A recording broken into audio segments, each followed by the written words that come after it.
Have you ever been sitting at home and a flash of color just zips past your window and you're left wondering, what was that? Well, you are definitely not alone. Today, we're going to turn that curiosity into a real skill. So welcome. Let's get into how you can become a backyard bird detective. You know, it's kind of like a little mystery that happens every single day, right in our own backyards. Trying to figure out who these feathered visitors are, it can seem a little tough at first, but trust me, once you know what clues to look for, you'll be solving the case every single time. So, here's how we're going to do it. We've got a simple 5-step investigation lined up. We'll cover everything from appearance to behavior. Just think of this as your official detective's roadmap. By the end, you'll be identifying birds with total confidence. Okay, let's dive right in. These 5 clues, think of them as the essential tools in your detective kit.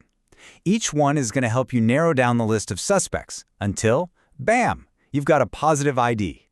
So let's start with the most fundamental clue of all. All right, clue number 1, size and shape. Now I know what you're thinking, color. But hold on, I want you to forget about color for just a second. The very first thing you should notice is the bird's general size and its overall shape. Seriously, this is the quickest way to start narrowing down the possibilities and really focus your investigation. And look, you don't have to be super precise here. Just get a general idea. Ask yourself, is it tiny, like a little wren? Or maybe medium-sized, like a robin? Or is it big, like a crow? Just getting that rough size estimate is a huge first step in cracking the case. While you're checking out the shape, zoom in on the bill. A bird's bill is this incredible, specialized tool, and it tells you exactly what that bird eats. See a thin, pointy bill? That bird's probably an insect eater. But a thick, cone-shaped one? Oh yeah, that's a powerful seed cracker. The bill alone is a massive clue to who you're looking at. Okay, so once you've got a handle on the size and shape, now we can talk about color. But here's the secret. It's not enough to just say, oh, it's a brown bird. The real clues, the juicy details, are in the specific patterns and markings. Think of them as the bird's unique fingerprints. So, what exactly should you be looking for? Well, keep an eye out for things like wing bars. You know, those little stripes that go across the wings. Or look for stripes on its head, or maybe down its back. Does it have spots? Streaks on its chest? These little distinct markings are so much more reliable for an ID than just saying, it's blue, or it's brown. And here's a little pro tip for you, something that trips up a lot of beginners. A bird's feathers, its plumage, can actually change with the seasons. A perfect example is the American goldfinch. The male is this brilliant, vibrant yellow in the spring, but come winter, he's a much more muted olive-brown color. So yeah, the bird you see in July might be wearing a totally different outfit in December. Okay, we've looked at the bird's physical profile. Now let's move on to clue number 3. What is the bird actually doing? A bird's behavior, you could call it its MO, gives you a ton of information about who it is.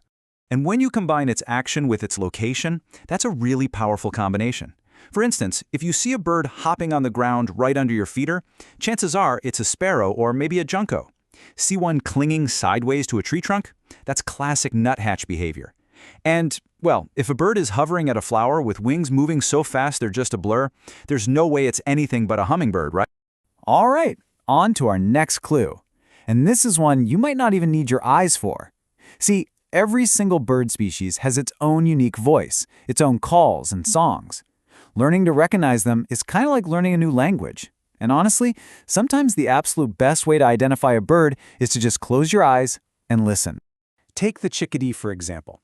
Even if you've never actually seen one up close, I bet you've heard it. Why? Because it literally says its own name. It goes chickadee-dee-dee. It's got to be one of the most distinctive and helpful calls in the entire bird world.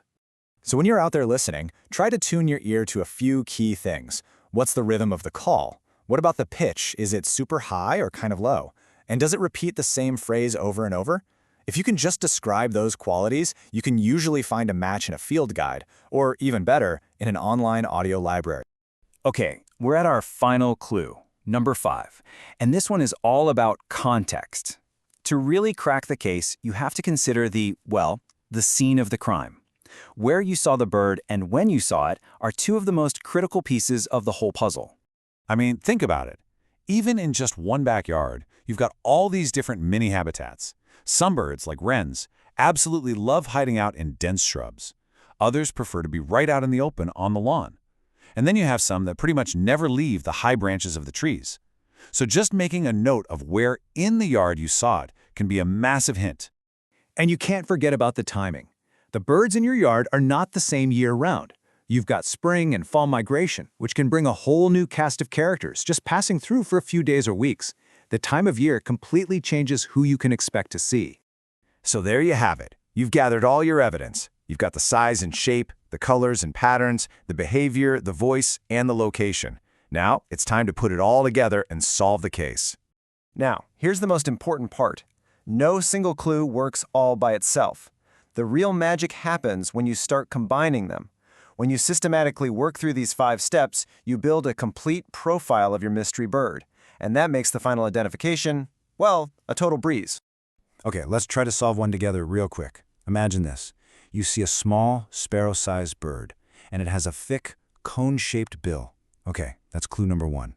Then you notice it has these really distinct white bars on its dark wings and a kind of streaky brown pattern. That's clue 2. It's clinging to your bird feeder, just cracking seeds left and right. Clue 3. You can hear it singing this cheerful, repetitive little song. Clue 4. And finally, you see it in your yard in the middle of February. That's clue 5. So you take all those notes, you check your field guide, and voila, you've almost certainly identified a female house finch. See how that works? The absolute best way to get good at this is just to practice. Keep a little notebook, jot down what you see, and I promise, with every case you solve, your skills are just going to get sharper and sharper. So there you go. You are now officially equipped with a complete detective's toolkit. Every single bird in your backyard is a little mystery just waiting for you to solve it. So I guess the only question left is, what mystery will you solve first?